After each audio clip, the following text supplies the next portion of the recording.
Hey everyone, welcome back to our channel, your go-to source for tech tips, tricks, and tutorials. In today's video, we're diving into a crucial topic that concerns pretty much every Windows user out there. How to delete all viruses from your Windows 10 or Windows 11 computer in just 3 simple steps. Yes, you heard that right. 3 simple steps to a safer, cleaner PC. Before we start, it's important to understand that viruses and malware can significantly slow down your PC, steal personal information, and even lead to data loss. So let's tackle this head on and get your computer back to running smoothly.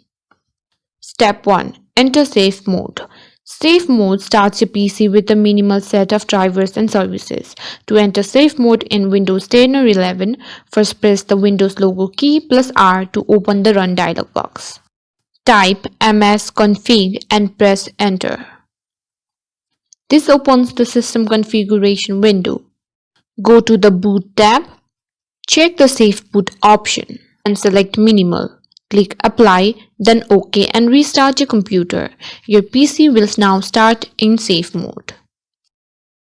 Step 2 is all about identifying and removing the malware. For this step, we'll use Windows Security, a built-in tool that's quite powerful.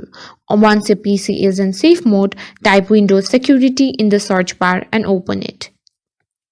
Navigate to Virus and Threat Protection and click on Scan Options. Here, select Microsoft Defender Offline Scan. This scan will restart your PC and can take about 15 minutes to complete. It's designed to find and remove malware that's hard to detect when your system is running normally.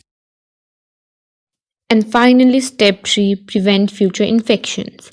After you've cleaned your PC, it's crucial to keep it that way. Start by updating Windows and your antivirus software. Regular updates can fix security holes and improve your PC's performance.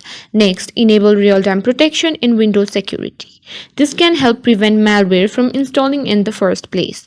Lastly, be cautious about what you download and click on the internet. If something looks suspicious, it probably is. And there you have it, folks. Your computer should now be free of any viruses, and you're well equipped to keep it that way. Remember, maintaining your PC's health is an ongoing process. If you found this video helpful, please give it a thumbs up and subscribe to our channel.